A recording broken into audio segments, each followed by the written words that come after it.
And we're just gonna open it up and let you guys maybe share what your history is, how many flips you've done, and then, you know, you guys feel free to interject your questions as we go. Thanks. Awesome, go ahead. My name's Ryan Cole. I've only flipped 5 houses over like the last 6 years. So it's definitely not my primary thing. Primarily I'm a realtor. But when something comes along, you can't look the other way. You're in this business. So I feel like it's either a flip or a rental if it's not a listing. I'm looking all for stuff. I don't even consider if it's on the MLS. It's all stuff that we come across. And those are the ones that work out. What does that mean? What does that mean? If it's on the MLS, I just think it's probably too competitive to ever make any money, and there's ways too many people out there doing it. I wouldn't want to mess with it. So when you come across it though, it's a Somebody door died knocking, or, kind of that deal? yeah, a lead from someone, or there's a divorce or a situation that isn't, a house isn't MLS ready and probably won't be very easily, so then you can offer them benefits. Well, my name's Julie Herman, and my background is civil engineering, so I did construction in my previous life. I used to manage a lot of construction projects at Mayo Clinic. And when I quit there, I really missed kind of the whole creative part of design and seeing the fruition of your time. And so I started in flipping houses, and this is maybe like 18 years ago. I didn't do it very long. I did a few flips and quickly realized that realtors were taking all my profit. So I switched, and I went to get my real estate license so that I could sell my own flips. And from that, segued into real estate for a couple reasons. It's much less physically demanding. Flipping houses is hugely physically demanding. It's nothing like HGTV. If you want to make any money, you're not just going to be using a contractor. You're going to be loading tile into your truck and loading tile out of your truck so that the contractor can install it or so you can install it. So even though you have contractors doing work, it's a lot of physical labor. So at any rate, I segued into real estate. And about 6 years ago, I got divorced, and I decided that I was going to do something a little different. And I started buying things that needed to be remodeled and then keeping them as rentals, which I personally think is a better way to go than flipping, but that's my own perspective. And just this last year, went back and did a couple flips. I'm just completing one right now. So that's my background. Not something that you held for a while? No, just 2 that I'm finishing up. I don't know if that answered all we were supposed to say. Why are you selling that one? I intentionally bought both of them to flip them. Okay, cool. I was just curious. So I'm Derek Steinbach and have been a realtor for 18 years.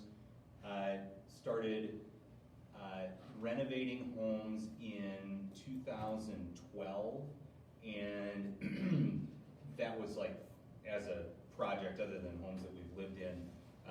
And originally we bought and fixed up to, for the purpose of holding them as rentals, and then from that decided that we wanted to sell some sometimes to create a little additional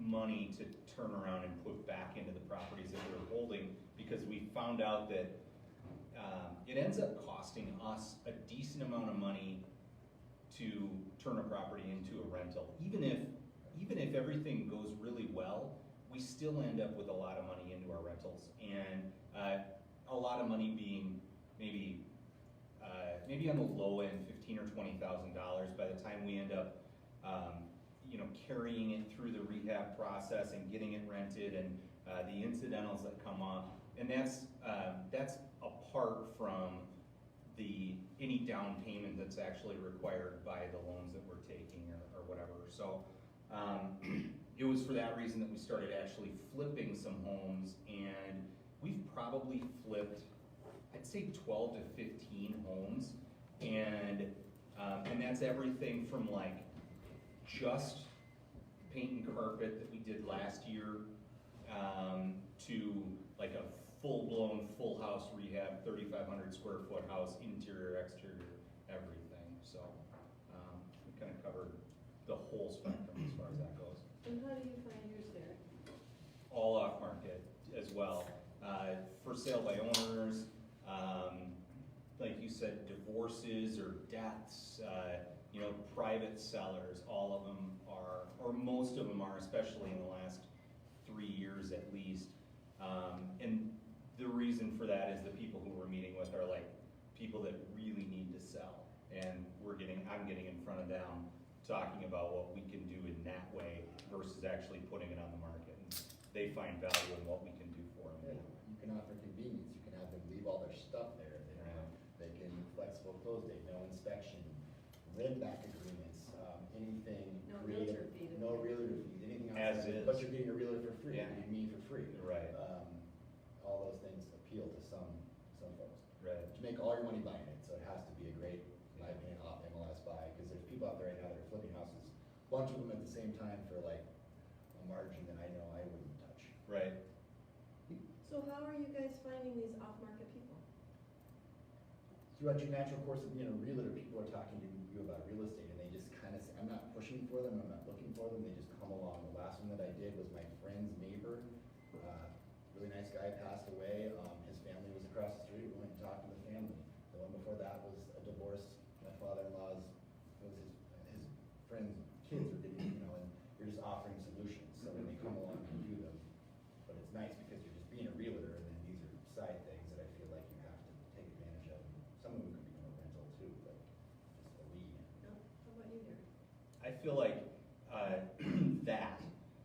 like I end up getting opportunities that come in front of me because people first will talk about it as a real estate opportunity or a realtor opportunity, and then when it becomes apparent that it really isn't much of a realtor opportunity, then it becomes potentially a buying opportunity for me. And it's like we said, like something where they can't or won't or don't want to do any of the stuff themselves or whatever, or they just flat out need to get rid of it. I had one last year that we got under contract that needed to close within like 25 days or else it was going to have serious financial implications on the estate of the not yet deceased person. Like they were in medical assistance, and if we didn't sell it, something else would happen, and basically the estate would have been liquidated. So by us buying it, it probably saved them a couple $100,000, even though they were selling it at a, I don't know, $75,000 discount or something like that. Mhm. Which one of you, because I can't, which one of you two can speak the most intelligently to wholesaling and explain how that works? Do you? Not really, no. I mean, Jim, I understand. the Sure, premise, but I sure. don't do it. So wholesaling would be if I buy Brian's property, I get it under contract, I write him a purchase agreement on his property, and then I sell the contract to buy the property to Amy for a profit. But you never actually own the property. And I never actually own the property, I don't ever close on the property, so I'm paying Brian $150,000 for his property. I sell Amy the right to buy my contract for $15,000, and then she closes based on the terms of the contract that I set with Brian. Okay? In a way, maybe we should record this, I don't know if I'm saying it exactly right, but in the case, I don't represent Brian as a realtor, okay? And I don't represent Amy as well. And a lot of the time, Brian doesn't know that he doesn't know what my profit is. And when I'm selling it to Amy, I forgot what I was gonna say about that. When I sell a property like that, I sell it to another investor who's buying it on the same terms as what I bought it for. Does that make sense? It makes sense to me, but the point is that you can see a property that isn't right for you, but you can do something like Correct. Derek just. So you're saying you get it under contract and then you assign the contract over to somebody else? Correct. So I assign it or sell my interest in the contract. Like my interest is the contract. So I sell the contract to somebody else. So when you write up your purchase agreement, you have to say, you can Google the verbiage and you can put something like, Yeah. Sure. But if you do that, you're not representing the seller then at that point. Correct, correct. And so like, full disclosure, I wouldn't do it on a property that I wasn't willing to buy. Like, Yeah, if I am willing to buy your property, and instead of actually doing whatever I was going to do with it, if I can sell it to Amy and make a profit quick, then maybe I'll choose to do that. But I wouldn't go out and write the contract without actually being willing to buy it, so. so since you're a licensed realtor, do you have any obligation of disclosure to me that you're gonna turn around and flip it, or that you're gonna make X dollars? Yes, and I do that with the seller. I actually have a document that, it's really basic, that I approved with John Butler, that says Premium Property Group, that's my company, Premium Property Group, is a licensed realtor.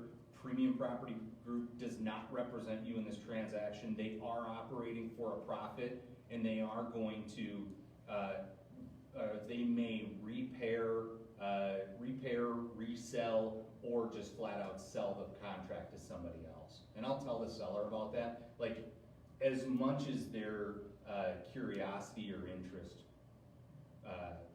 demands. Yeah. Yeah. That's a good idea. I put in the notes in the PA, we acknowledge that this property would sell for more on the MLS or the open market or something, There you go. versus then I'm selling it to Ryan for, just so it's you clear. put we're that on not- the PA? On the PA, I've written that in there, just so that everyone's aware that what we're doing. Sure.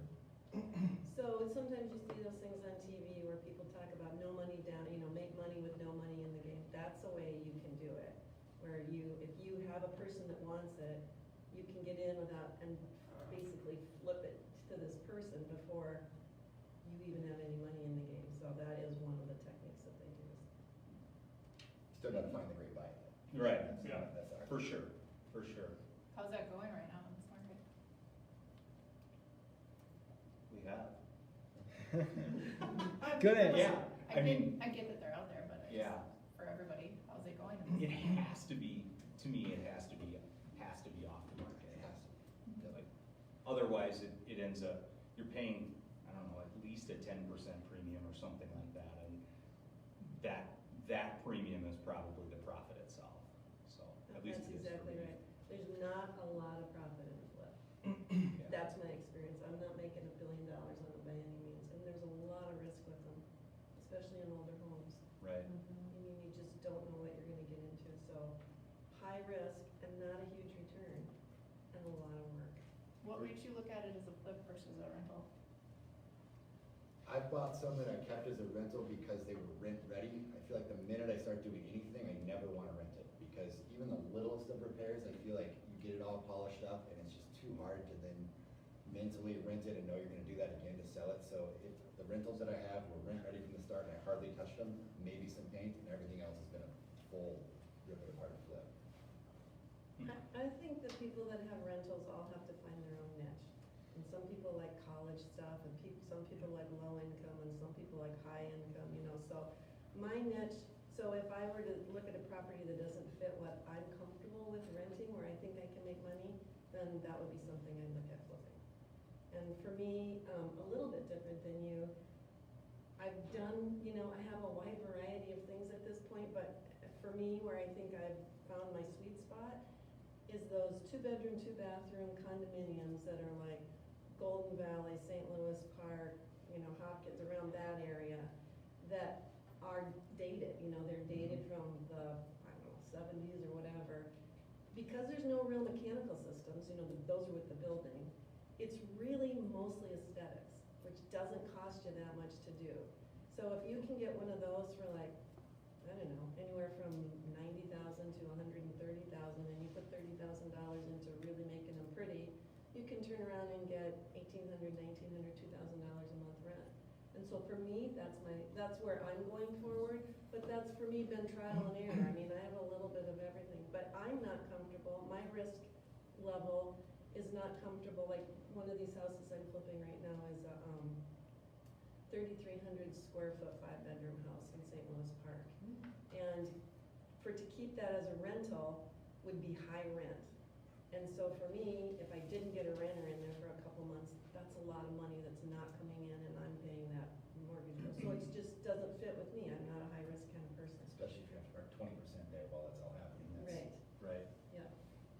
That's interesting. So mine is a little bit different. I think we have 3 properties that we had, or that we turned into rentals, or we put into service as rentals without doing a full renovation on them. When I say full, I mean at least probably $40,000 in rehab. So like a significant amount of rehab.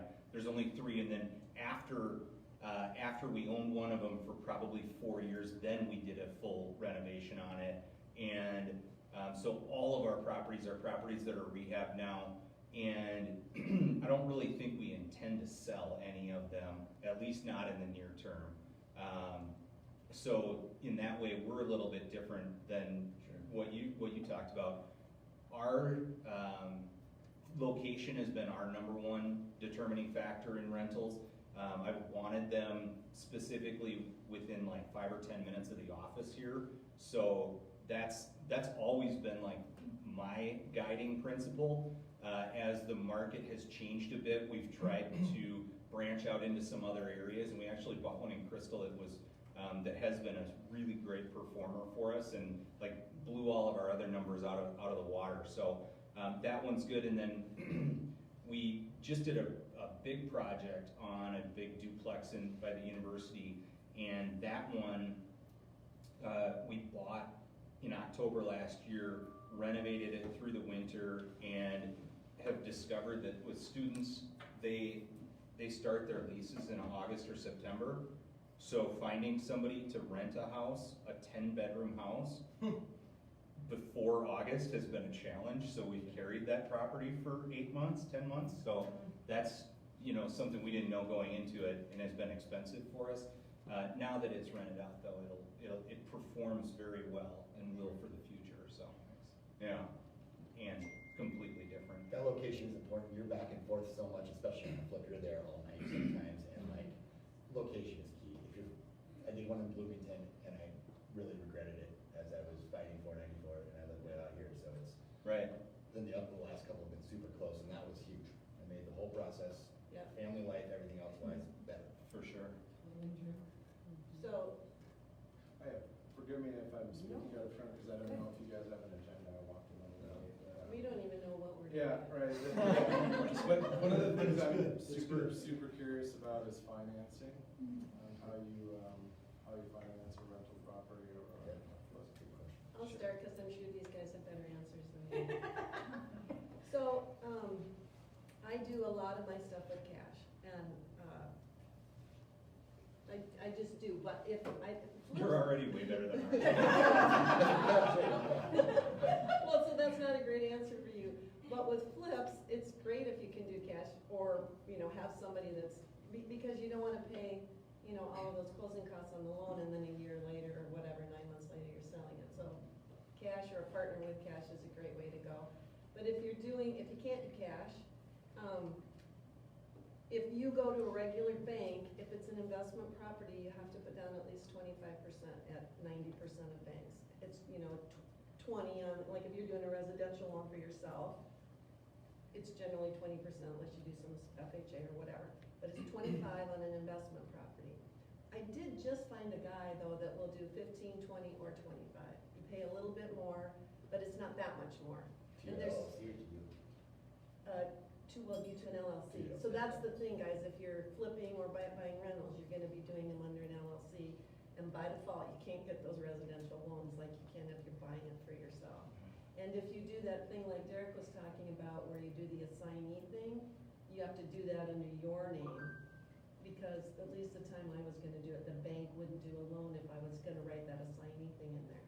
So, there's some things that make it more difficult for you when you're doing a commercial.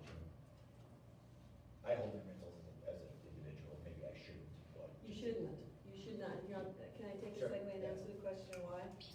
You shouldn't, and you should own everyone on an individual Separate LLC. LLC, sure. Unless you have hardly any money into them, because the reason is if your tenant gets hurt and sues you and it's in your name, they can go after your home and your personal assets. But if it's in an LLC, they can only sue that LLC. So if you own a home that's a rental and you only have $25,000 into it, really that's all that's there for them to sue. But let's say you own a number of properties, if they're all in one, they can sue all of them, they can sue the value of all of them. So I have 7 properties and they are all in individual LLCs. Is that a pain at tax time? Yes, because each one is a separate return. So, but for sure, your Just personal carry a liability. giant umbrella. That's another way that people can go. You can just take a great umbrella liability policy over all of it. And I looked into that last year and you know, it is a viable way to do it. I ended up, because I had all these LLCs set up, staying with this. Already, sure. I would never do a flip as the person, but the rental, like, just because you can take advantage of conventional financing, you can get the 30-year term with a fixed rate. And just like, you pay a little bit of a bump in the points because you're buying it, you're not gonna live there, but over 30 years, that versus the variable commercial financing and stuff really makes a difference. Yeah, that's a good But point. it's a different amount, you gotta stomach the risk, I guess. Yeah, it's a good point though. But then on our last flip, and this was unheard of, it blew my mind.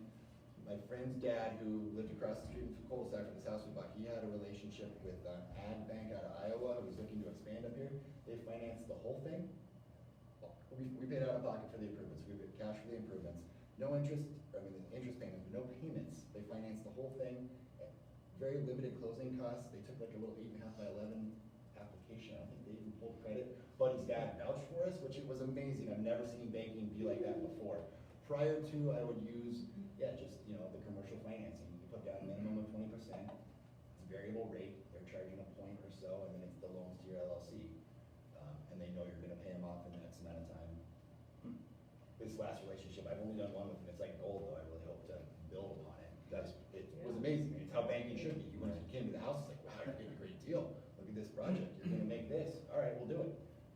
Doesn't happen. Right, that's pretty awesome. It was So you'll find that with the commercial banks where they're willing, or they may be willing to do that, even if they're not local. We've done a couple banks or a couple loans with banks out of Owatonna, and of all places, they wanted to get some of their money into the metro market, and they were willing to do some loans for us at pretty favorable terms. All of our stuff is done with generally local commercial banks from here in the metro area, and our loans are like 5.5–6% on the commercial stuff, and they fund not only the purchase but the rehab as well. They require us to put down 20% of purchase plus rehab. So, and then we make interest-only payments on them until either we're done with the project or 1 year time. And then at that point, they start amortizing. I like what you said about the keeping or having them in your name, because Is that what you do? some. The ones that we could get conventional financing on, we have kept in our own name. And we have had like periods of time where we were unable to get conventional financing because like debt to income ratio doesn't look proper. And come on, if you looked at my debt to income ratio now, we have like $4 million in debt or something like that. I don't think I make enough to cover that. If they're not looking at it in the way that they need to look at it, I don't look like a good conventional buyer. So that's where sometimes it works, sometimes it doesn't. We too have a liability umbrella that covers us personally. We also have one for our company, and we have one company, not a bunch. Yeah. But that's what we were advised to do by our accountant and our insurance person. So Yeah, and I was Yeah. advised to go this way. Isn't it interesting that all 3 of us are doing it 3 different Yeah. ways? But Because they you all can have work. 4 conventional finance properties. yeah. And so it's hard not to take advantage of those terms, especially if it's a rental. So Can you do the conventional finance in yourself and then quit claim it to an LLC? Yes, sir. You Yeah. can, but when you get it, a residential loan in your name, you're basically, it says in there, you're agreeing to live in that for at least 1 year. So you can turn right around and quit claim them, but it's a little shady.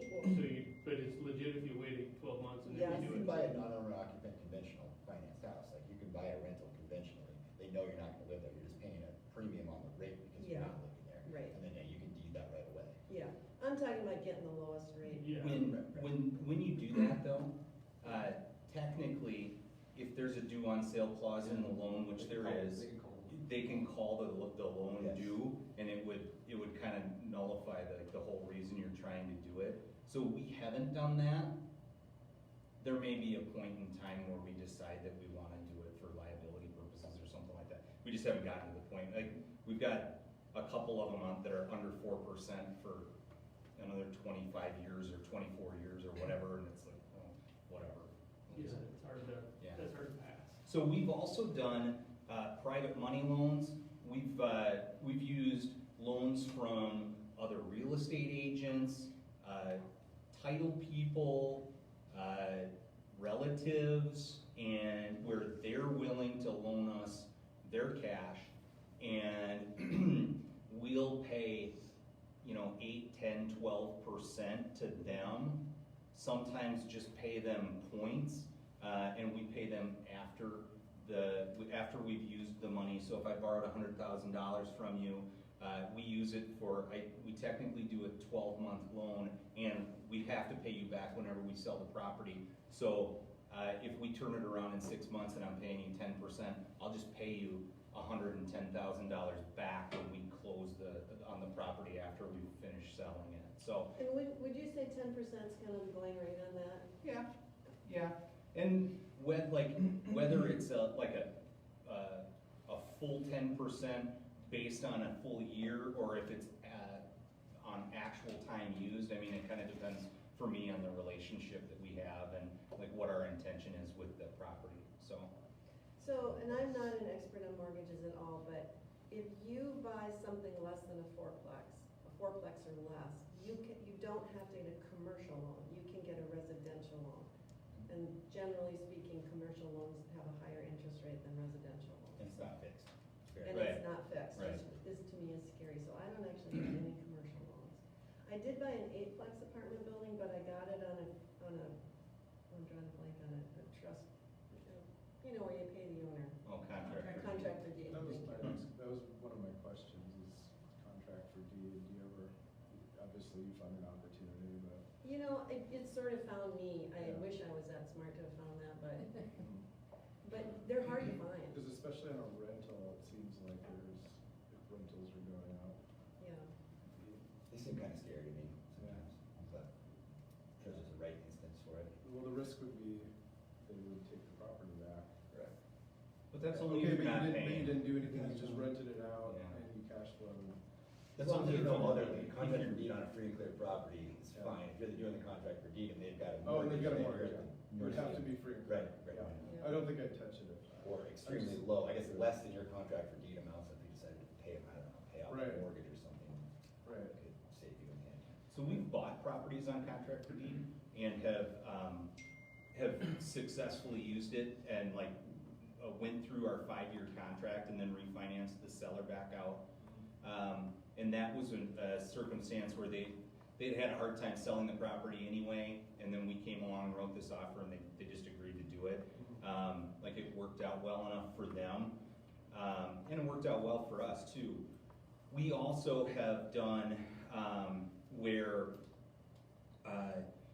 we will finance a property on contract for deed for somebody else. We've got a couple of them that we hold right now where, we've taken 25% down from somebody that wants to buy a house, and I'll use their money to buy the house, and they can't get a loan for whatever reason, right? There are reasons, like no job, or, that's a bad one, but, What are you doing to qualify? yeah, Short they sale.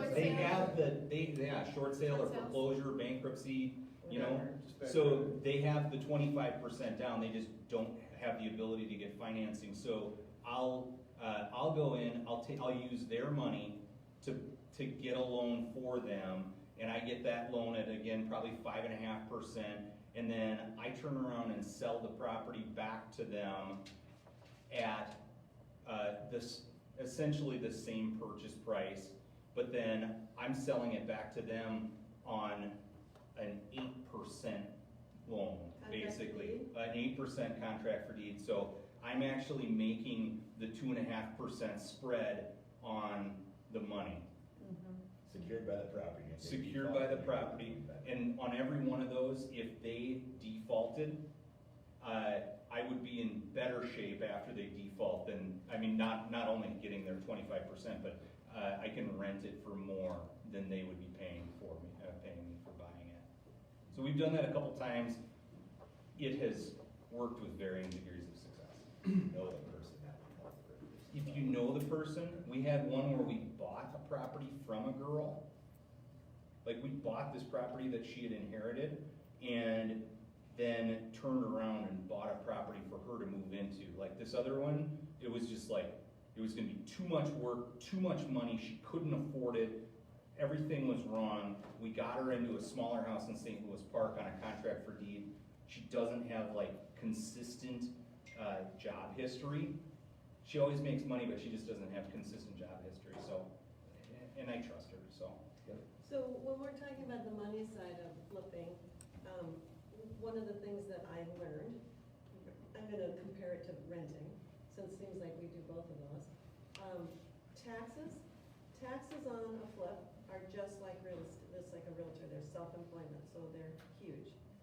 And for a rental, they're not. So you don't pay anywhere near as much money in taxes on a rental versus a flip. So, Hey, do you pay tax on your flips?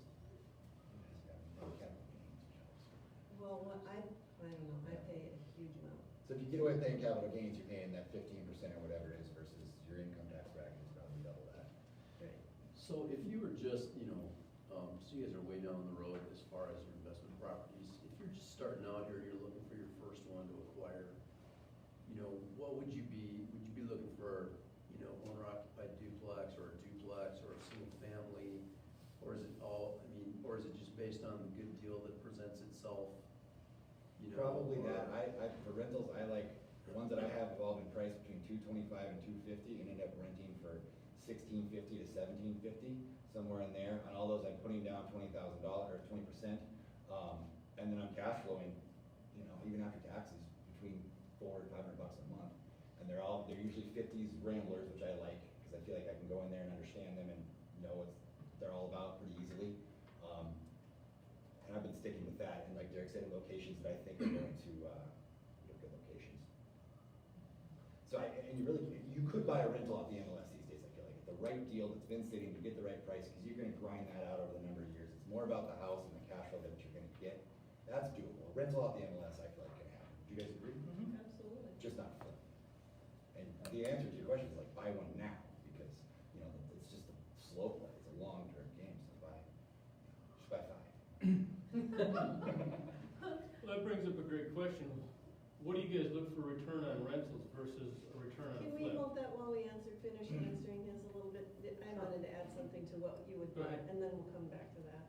So I think it completely depends on the person. I could answer that a lot of different ways. I could say, if you had the money, the least risky way to buy a rental is to buy something with as many apartments as possible. Because if one sits empty, you still have another 15 bringing in income. A single family home, you lose your renter, you lost your income till you get a renter. So that's one way of answering that question. If I was mobile, I would buy something that I would live in and fix up, so probably a duplex or a single family, something like that. And then I get a residential loan, I get the best rate, I live in there, I fix it up, I move it out, I rent. I move out and I rent it. So if you're mobile, I would do that. If none of that applies to you, and you don't have a lot of cash, I'd go for the condo, because they're quick to flip or quick to keep in rent, and you don't have that much investment.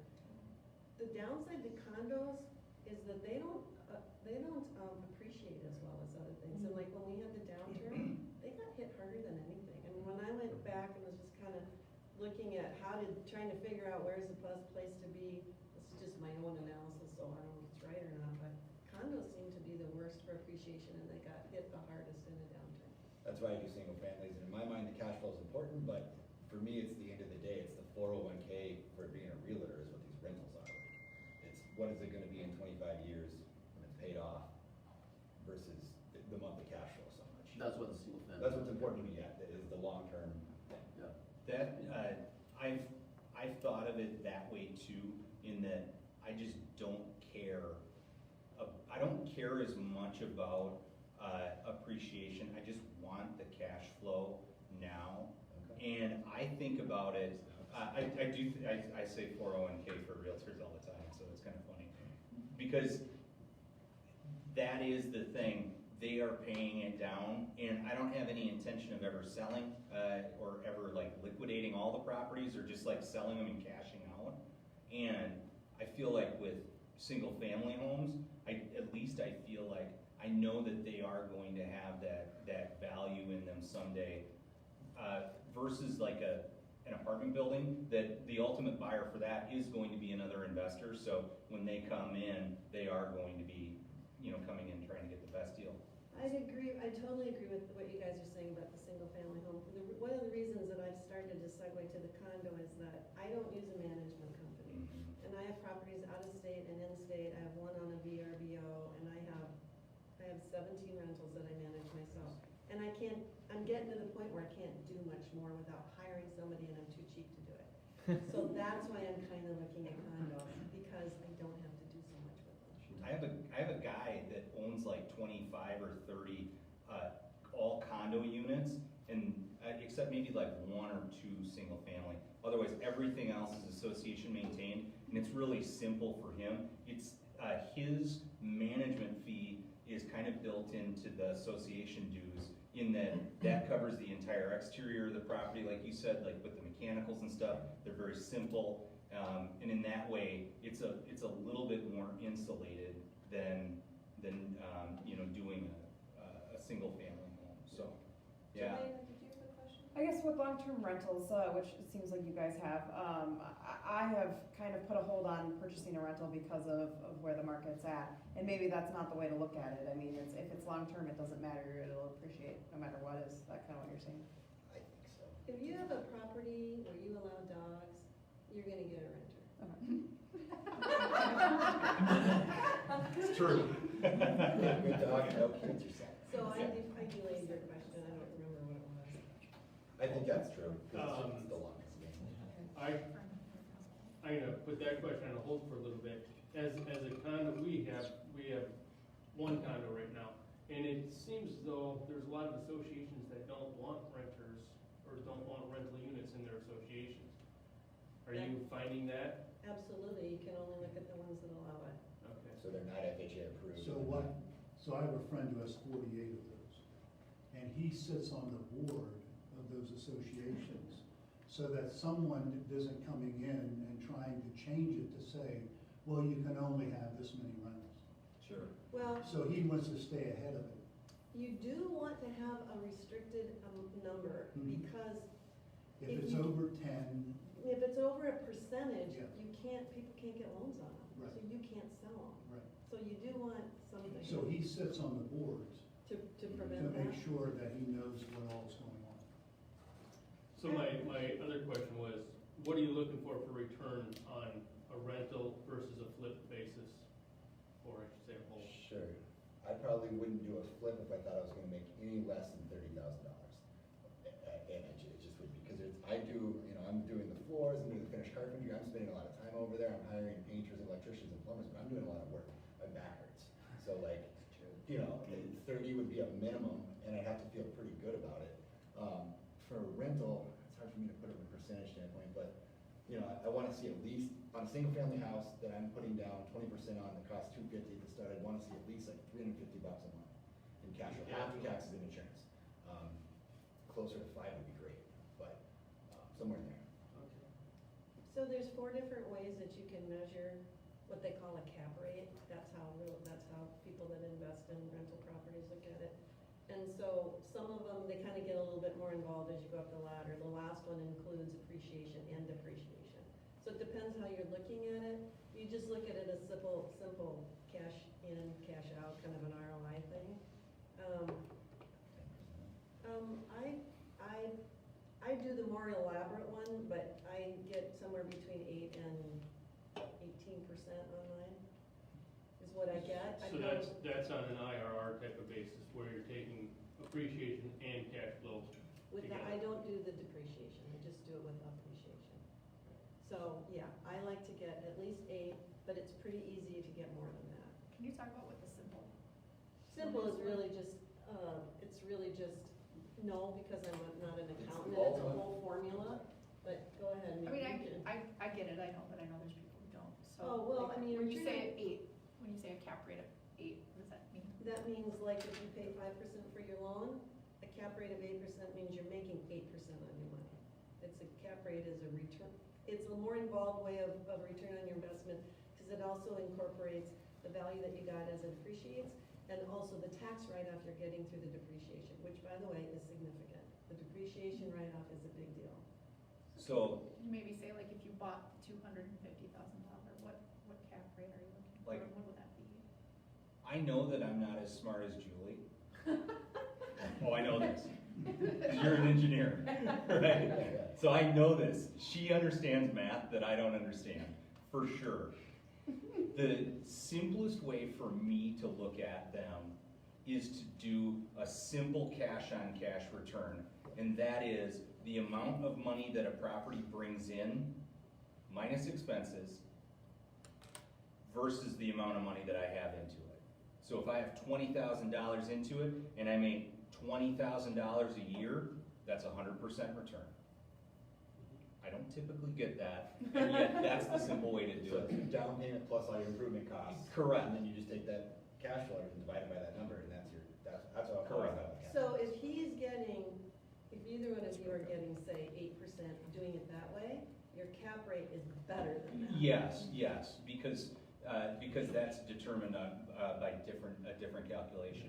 When I do it, by the time everything is said and done, and I've gone in, done my purchase, rehab, and then refinance back out, my cash-on-cash return should be 20% or greater, okay?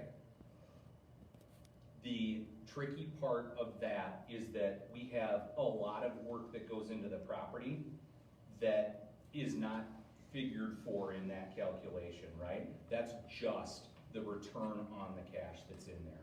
So when we try to flip a property, I'm with Ryan. I mean, we're not flipping for, I'd say 25 to 30,000, and that's what I'm aiming for. And unlike Ryan, I don't do anything myself. So like absolutely nothing. I buy the property and then I sell the property, and my wife project manages it, and she does a lot of the delivery and that stuff. And like contractor coordination and that type of thing. She's not the general contractor, she's a project manager. And we're still aiming for that 25 to 30,000. And I mean, we've had, I think our best was like pretty close to 50,000, and our worst was negative 12,000 or something like that. Still just a very sad moment. I've worked for 6 months and made like $4 grand. Yeah, The last one we did though, I had a partner and we split 80, which was. that's amazing, right? Yeah, it was amazing. It was Time nice. to find another house to flip. Yeah. So, is there a formula you use if you look at the value of the property versus what you estimate the market's gonna be and how much you are gonna put into it? Is there some sort of a formula or a ratio that you look at to determine if you're gonna take that risk? I don't have a formula, but I do have, like, you guys don't ever work on the MLS, but I do buy stuff off the MLS, but, for the record, I'm not doing any more flips. But I just have a search set up for a pretty big area around the cities for anything that comes on the market that's less than $100 a square foot. So for me, right off the bat, there's kind of a line where there's the potential to make profit if it's less than $100. So I was out in Rapid City, my thing came up, there was a house in Laconia, $60 a square foot. I thought, what the heck, right? So I looked at it, it looked pretty darn good in the pictures. I thought, well, I mean, there's only so much you can replace, right? So I thought, I can make a profit at this, and I paid full price for it over, I didn't even go see it, I was out of state.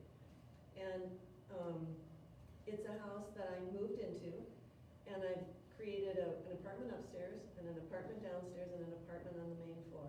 So I paid like, I must have paid $200,000 for it, or maybe just less than that, so I had, I don't know, I said put $40,000 down, have $40,000 into it, so I borrowed the rest, put money in to fix it up, and now I can rent those 3 for $3,200 a month. My monthly payment with taxes and insurance and my principal is $849 a month, and I get $3,200 a month in rent, you asked, you know, what would be a way a person could do it? Can you live in it?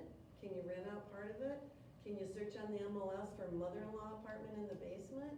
You know, there's ways, if you're okay living by somebody, this was a walkout, so they can come in from the back. I don't even know they're there. They come in off the backside, so. Right, for every reason why that wouldn't work for any of us or Julie, she bought it, she made it work, and now you don't live there anymore, right? Well, I'm in the middle of moving. You're in the middle of moving. Yeah. And at the end, you're gonna have all that, all that cash flow, and then you won't live there any longer. Yeah, that's Right. amazing. Right? And then that's amazing cash flow for what it is. Yeah, but not everybody's willing to live in a house with somebody, Right? so, I mean, I don't live with them, but you know, they're. But they're back. Yeah. Yeah, but I'm fine with it, especially if they're below you, you don't even know they're there. Yeah. It's different if they're above you. That's awesome. So when we look at a property, when I walk into a property, my thought process is always the value. What's the after repaired value? So no matter what the property looks like when I'm there, it's about what could it be worth when I get finished with it. If that's $350,000, that's great. I plan on having a 10% cost of sale. So that's what it's gonna cost me to resell it. So if it's a $350,000 house, that's $35,000 off the top. That is my cost of sale. Then I'll take my rehab off of that, and that's a very rough estimate when I'm going through, and I usually estimate a little high. So I'll take my $60,000 off of that, so what does that take us down to $255,000? And then on top of that, then I need to take off my profit. And that determines your offer. It's like Exactly. the Gary Keller flip book, you figure buy, hold, sell, and Yeah. buy, hold, whatever it is. Buy, hold, improve, and sell. Yeah. And the improve's the hardest one to get, because who knows? Exactly, and over time, we've found that we typically will overspend our budget by 10 to 15%, and that's like a Absolutely. given. When I was, when I used to run projects, we always put in a 5% bid contingency and a 15% construction contingency. Yeah, that's probably it. I mean, when we do it, we're consistently over, and it's not that we're wrong on the numbers that we are providing, it's that once we start doing the project, we just find things that we just, couldn't have Can't accounted see 'em, for. Yeah. Yeah. Ryan, do you have a formula like that? Yeah, I read the book Flip, and it's just buy, hold, improve, and sell, and you try and fill in all those blanks. I mean, the buy's really easy, you know what your closing costs are, the lender gives you a sheet. The hold is your insurance, your utilities, you're estimating all those things, and then the improve that's the $1 million question. And I've gotten pretty good at that over the years, and I've done some of the same houses. My brother-in-law helped me at the start as a builder, so that's the hardest thing to learn. And then your sell, it's just your net sheet when you're listing a house for somebody. Those 4 things, and that can determine what you're willing to pay for it. Yeah. What's the most I would ever pay for this house, given what your profit needs to be.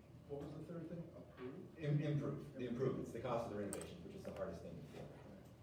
So the difficulty in all this analysis that you wanna do is, normally if it's a good deal, you got about an hour to make a decision, right? I mean, cause there's other people knocking it, so that's the struggle with it. Unless it's off market, it's just, Exactly. Correct. I was just gonna say, unless you got that deal going on, but you, for sure, if you're gonna be flipping houses, you're gonna need a list of subcontractors, and you're gonna want a relationship with a general contractor that you would probably use repeatedly on different projects. And you can only get that by working with somebody and finding someone that so you just get a recommendation and you do one together and you decide whether you felt that person was honest or not, or hardworking, or showed up to the job, returned your phone calls. Once you have a relationship, the nice thing is they do return your phone calls, because they're pretty much just working for you. If I were going through and trying to figure out how to improve myself to be able to go in and do a rehab project, or determine if I could flip a property, you might go out and preview 5 houses on a Saturday, and then come back and analyze all of them and do the cost of sale and your improvements and do all the calculations. And even if you're not making offers on those properties, at least go through the process to determine how you would make the offer, and then you'll at least know, okay, well, that one's worth $250. If I could get it for $135, I would buy that house. house, right? If you, at least if you go through that, then you're gonna know, and I think it's a great practice to get into, just to like exercise that muscle. Yeah. So my system is kind of just like what these guys are doing. I go in, I'm looking at something that's priced, okay, the ideal flip for me would be this. I'd find something that was within my realm of what I can afford to buy, and would be at a lower than normal price per square foot, and everything that had to be done was just aesthetic. Because once you start getting into structural, mechanical, you know, it just all goes up. So you can just kind of throw numbers at bathrooms and kitchens, you know, you can, instead of like getting down, here's the cabinets. Back when I first did it, I'd go to the store and I'd price it all out. But I don't have that kind of time anymore. And I don't even know if I could do that anymore, but yeah. And then, so here's what you think it's gonna cost. Here's the cost of the borrowing the money for the time you're flipping it. Here's your closing costs to sell it. Here's your realtor fees if you have them, which you don't, but you'd have to pay probably a buyer's agent, right? And that's where you're at. Can you make any money? Was there any profit in there that you accounted for? It's not easy to do. It's tough. Tara kills me all the time because I always come in and I'll say, well, it's $10,000 for a kitchen, right? Well, why are you spending 12 or 13? $10,000 for a kitchen, $5,000 for a bathroom, and I'll be like, all right, well, that's $35,000. So, you guys, so like you said you don't do any, you said you do most of the I work never had yourself. a general contractor, I have subs, and the sub relationships have been extremely important. And I've been able to refer them to clients over the years, and some of them are friends now, and that is, without them, I would be sunk in a lot of cases. So for those of you who do some of the work, and then, how do you decide when is it outside of my scope? When is it more advantageous to have somebody else in? What are you willing, you know, like, where do you? But, you know, so permit wise, electricians, plumbers, all those things, they'll speak for themselves, HVAC guys, like, you know, I'm not doing that. I just know what my skill set is. I know I can do finished carpentry, hardwood floors, lots of little stuff. I'll hang light fixtures if the electrician's cool with it. I just know what I can do. And I had the benefit of learning from a guy who's real good and who would, at the start, would help me all the time. Now he helps me less. Obviously you can't, you know, you'll find out real quick. I tried a few things, I was like, oh, it's the bad. I don't paint anything. This last one, the budget was $90,000 and 30 of it went to the painter. Cause he's enameling wood, he's scraping ceilings, he's doing everything, and I just don't have the patience for it, and he's really, really good. But like a hardwood floor is a perfect example. I can put in a hardwood floor great. And you know, you can get that floor at cost, you know, you're having it installed by somebody, it's gonna more than double the cost of what it would take. Yeah, generally speaking, labor equals material. That's just a general rule. If you spend $1,000 on the material, you're gonna spend about $1,000 for the labor to install it. I think tiling is a great thing to do yourself, because it's very putsy, so it's very expensive to pay for, and it's not very technical, and it might be scary the first time you try it, but you could, at the first time you did it, you could have somebody that does tile do it with you. I don't like to do the part where you pour the concrete in for the base of the shower, so I have them do that, and then I tile it. With the last one we did, that we tiled our first one ourselves, we bought pans, so the pre-made shower pan for the base of the really nice master shower, and then you tile all the walls, get a nice glass door, it looks pretty good. I mean, on a certain list, this was $400,000 sale. As long as you're not getting too high, you can get away with that, and that is the hardest part. You can tile a floor with very little practice, the walls get harder, the pan is the nightmare. Sure. And I literally, like, I limit myself to only grunt labor that like Tara has for us to do on a weekend, like hauling tile into a house. I did it last weekend and I did it like the weekend before, I think. Yeah. You know, A lot like of time literally work. that's the only thing that I do. Today, I will go down to Burnsville to look at granite. I will go to an appliance place to pick up appliances for 2 different kitchens. I will go to Menards to get tile for a kitchen. I swung by the Hope Chest and, where was that? Yeah, picked up a bed frame on my way here. So it's almost a full-time job if you're doing very much construction, generally. The shopping is crazy. The shopping is crazy, the returns, and it's really hard work. And I'm almost 60 and I'm tired. That's why I'm not gonna flip anymore out here. So that brings up a kind of a funny thing though, with like, when I did our first project, this house in Wayzata, got it at a great price. I generaled that, kind of. that project. I poorly generaled that project. I didn't do any of the labor myself, and it took like 2.5 months to get done. And after 2 months into the project, I looked at it and I'm like, and this is something we're holding on to as a rental, I'm like I make way more money as just being a realtor than I do in doing like contractor labor. And that was where, for me anyway, I thought, okay, well, I need to keep myself doing realtor type stuff and at least make sure that somebody else is doing that, the stuff that is lower pay per hour. So, and then for me, that was that. And then put Tara, my wife, into a position where she can do that stuff, like the project management stuff, which I'd be terrible at anyway. She's very good at that, and puts her at a higher pay grade doing that than what she does when she works her other 40 hours a week. Mhm. So that's how we've looked at it. Do you all and Tara make the selections yourselves, or do you have someone that is the decision maker for the selection? It's a great question. That part is maddening. I mean, and you get so many selections and they all have to work together. It's the hardest part, I feel like. I've got pretty good at it. My mother-in-law used to be an interior designer, and so I lean on her heavily. And my wife too. I bring her through for a final sign off on everything. She's good. She knows what's up. And you know, usually your target buyer, a lot of times for me, has always been a young family. So you know, that's close to where we're at, or we're past that now. But yeah, that's a big, obviously a huge part of it too. I used to hire interior design firms in my previous job. And so I worked with them on hundreds of projects and I learned a ton. So I do it all myself, but it's not that hard if you do it like this. You go on, like, I just go on Google and I Google black and white kitchen with white countertops. And then I click on images and 5,000 images come up. You pick one you like and you copy it. Just go out and do what they did. And How many hours do you over obsess over that? A lot.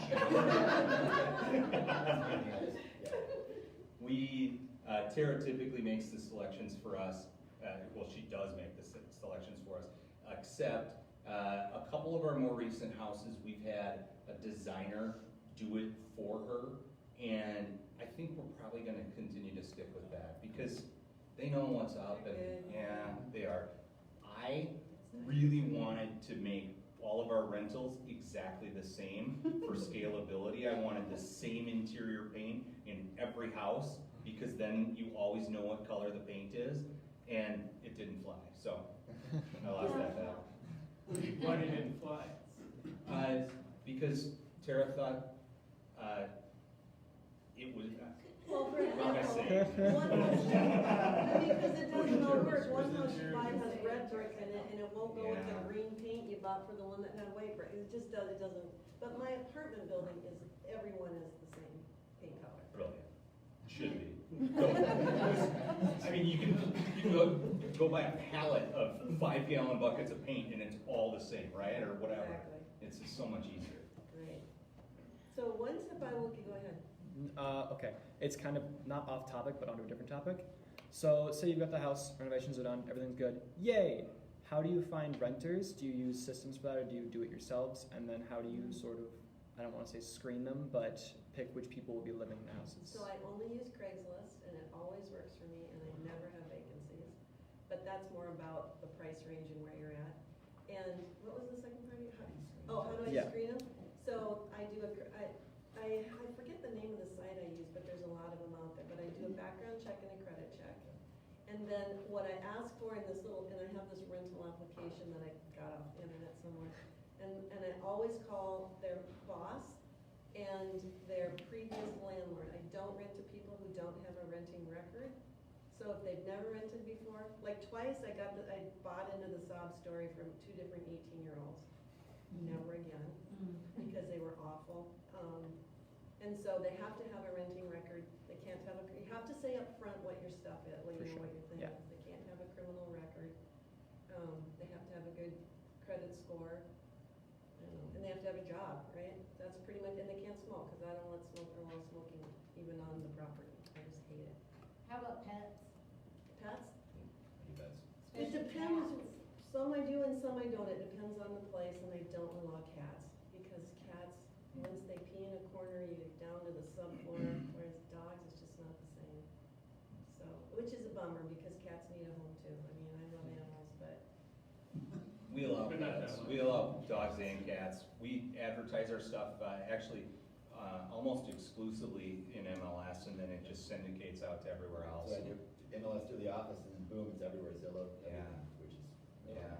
nice. And I pay more than most people pay for, like my realtor payout. I pay $500 for somebody for finding us a tenant, and I find that that's usually at least a couple $100 more than other people do. And we screen them. I go to the state. You can do a legal search on people, like a, yeah. No, I don't do it BCA. It's like a court search, and I just search their name in that. I get whatever their stuff is, and most of the time there's not a lot of stuff, and sometimes there is a bunch of stuff, and that's bad. And then I send them to Rental History Reports is the name of this company. They do a full background check, and I like Julie. We have a application that I pulled off of the internet. I made it my own, and most of the time people are capable of completing that completely, and that kind of puts them like onto the next step. So yeah. I worked in banking, so I pull, before this, so I pull a credit for it, I get a pay stub, I cash flow them out, I see what their DTI would be, and make sure they can pay, because ability to pay is above all else. And then I look at the blips in the history, you talk about why they can't buy, or the person come back to do the contract for deed for it. Got a lot of experience evaluating that, so the right sob story, trying to identify the correct sob story versus the person who's continually a sob story. Right.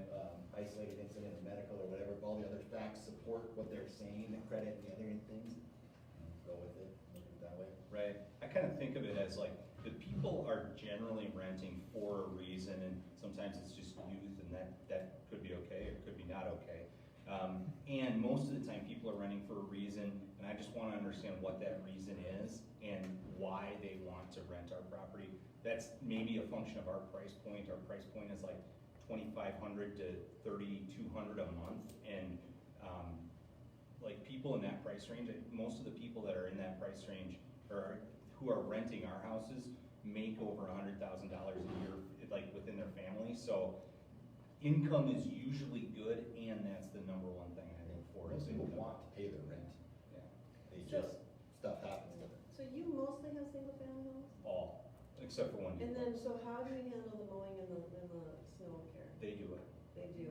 Yeah. So my limited experience on that is they don't do a very good job of it. So better just to do it and put it in their rent, because then you know it got done. Tara does a pretty good job of keeping on. Like, I don't know, we I just. don't have a Terra, is my problem. Yeah, a lot of people Right, don't. and she won't property manage for others, we've You talked should about hire it. her. Yeah. We just haven't had much of a problem with it. A couple examples, we will, we have hired fall cleanup and charged it back to the people too. Or required them to pay our fall cleanup people, or in the case, like spring cleanup after they didn't do fall cleanup. We will force them to do that if it's becoming a problem, so. We have segued a little bit into rentals again, but back to the flip thing, I wanted to tell you something that caught me this year. So I bought a foreclosure in St. Louis Park. And as you probably know, in St. Louis Park, when you sell your home, you have to have a point of sale inspection by the city. And then you as a seller are required to fix those things unless the buyer agrees to take those on. So since this was a foreclosure, I had to take these things on. I took them on. The city had estimated them at $15,000. So I went in to get my building permit, and they said, okay, so I see that you're gonna do this point of sale corrections, and it's $15,000, so we need a check from you for $15,000. And I said, well, how am I gonna fix these if you take my money? No, that's what we do. And when you're all done and have it all paid for, then you can come back, and we'll come out, and you can pay us to come re-inspect it, and then you can get your check back. So you need twice the amount of money in St. Louis Park, just so you know. I mean, I was okay, but I had no idea that was coming. Richfield's the same way, or To they me, were. it's illegal. I don't know how that can be illegal. And by the way, you don't get paid any interest on that money they took from you. Yeah. Well, thank you guys. In the interest of time, it's after 2. If there are any other questions, you can connect with them later. Thank you so much. Thursday at 1 p.m. there will be 4